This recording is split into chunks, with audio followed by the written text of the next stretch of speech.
খলিফাতুল মুসলিমিন আমিরুল মুমিনিন হযরত ওমর ঈদের নামাজে মানুষজন চলে এসেছে, আপনি এখনো কেন দেরি করেন, কান্না করছেন কেন? আজ আমার আনন্দের দিন, খুশির দিন, আপনার চোখে পানি কেন? কেন আপনি কান্দেন? খলিফাতুল মুসলিমিন হযরত ওমর রাদিয়াল্লাহু তাআলা আনহু বললেন, খুশি তো হবে তারা যাদের জীবনের গুনাহগুলো আল্লাহ মাফ করেছেন, কিন্তু আমি ওমর তো জানি না আল্লাহ রাব্বুল আলামিন আমার জীবনের গুনাহগুলো মাফ করেছে কিনা। এজন্য আমি কাঁদি। বাসায় কোনো মজুদ নাই, বাচ্চাদের জন্য কাপড় চোপড় কিনা হয় না। হৃদয় বিদারক ঘটনা মতো জাহানের খলিফা আমিরুল মুমিনিন হযরত ওমর রাদিয়াল্লাহু তাআলা আনহুর বাসায় কোনো অর্থ করি নাই। ঈদের দিন নিজের বাচ্চাদের কাপড় চোপড় কিনে দিবে, তাও কোনো অর্থ নাই। কার কথা বলি রে ভাই? ওয়াদ্দ জাহানের খলিফা হযরত ওমর রাদিয়াল্লাহু তাআলা ঈদের দিন নিজের বাচ্চাদের জামা কাপড় কেনার জন্য কোনো অর্থ করি নাই। স্ত্রী বলে, স্বামী আপনি তো দেশের বাদশা, তাহলে আপনার রাষ্ট্রীয় কোষাগার থেকে যে বেতন দেওয়া হয়, আপনি আপনার বাইতুল মাল যিনি দায়িত্ব আছে তাকে বলেন আবু উবাদা জাররাহ রাদিয়াল্লাহু তাআলা আনহুকে আপনি বলেন, অত্যন্ত বিশ্বস্ত আমানতদারী একজন সাহাবী, আপনি তাকে বলেন আপনার রাষ্ট্রীয় কোষাগার থেকে যে বেতন আপনাকে দেওয়া হয়, অগ্রিম যদি 1 মাসের বেতন দেয় তাহলে তো আপনার বাচ্চাদের জন্য কিছু কিনতে পারবে। চিঠি লিখলেন হযরত ওমর রাদিয়াল্লাহু তাআলা আনহু, চিঠি লিখলেন আবু উবাদা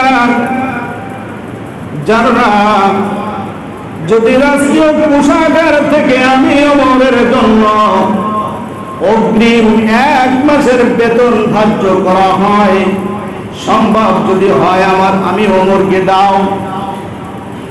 আবু উবাদা জাররাহ রাদিয়াল্লাহু তাআলা আনহু চিঠি পেয়ে দরদার করে কেঁদে ফেললেন। হারে ওয়াদ্দ জাহানের খলিফা হযরত ওমর অগ্রিম 1 মাসের বেতনের জন্য চিঠি লিখেছে। আবু উবাদা জাররাহ রাদিয়াল্লাহু তাআলা আনহু চিঠির উল্টা পিঠে লিখে আমিরুল মুমিনিন,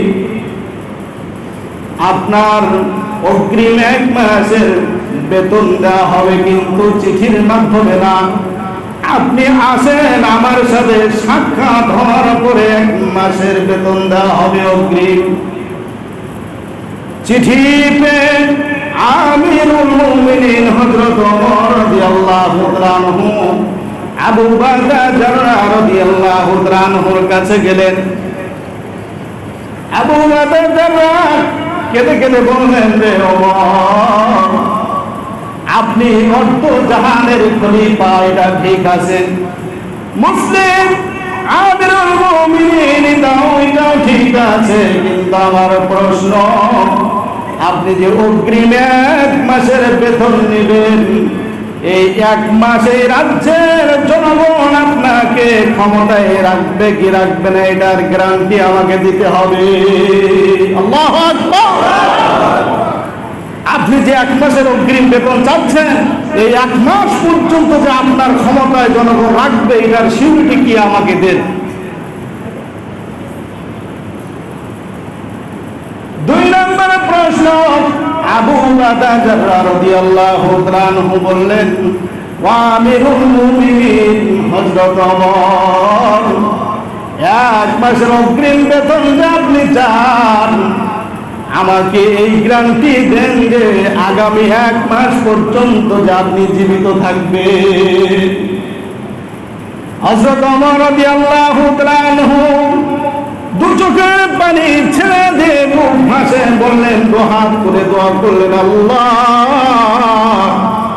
মুসলিম জাহানের এমন একজন অর্থ সম্পাদক অর্থমন্ত্রী আল্লাহ আমি পেয়েছি যে মুসলমানদের সব সম্পদের আমানতদারি তার কাছে ঠিক থাকবে।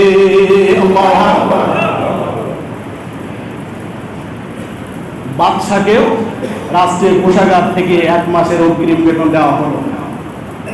1 মাস বাঁচবে কি বাঁচবে না এই সিউরিটি কে দিবে বলেন? কেউ গ্যারান্টি দিতে পারবে?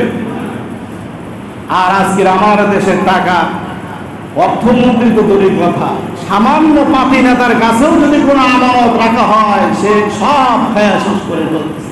আমেরিকা, লন্ডন, বাঙালি পাড়া তৈরি হচ্ছে বাংলাদেশের টাকা দিয়ে। রিজার্ভ ব্যাংকের টাকা চুরি হয়ে যাচ্ছে। কথা বলেন ঠিক কিনা? আল্লাহ যেন হিদায়াত দান করেন, বলেন আমিন।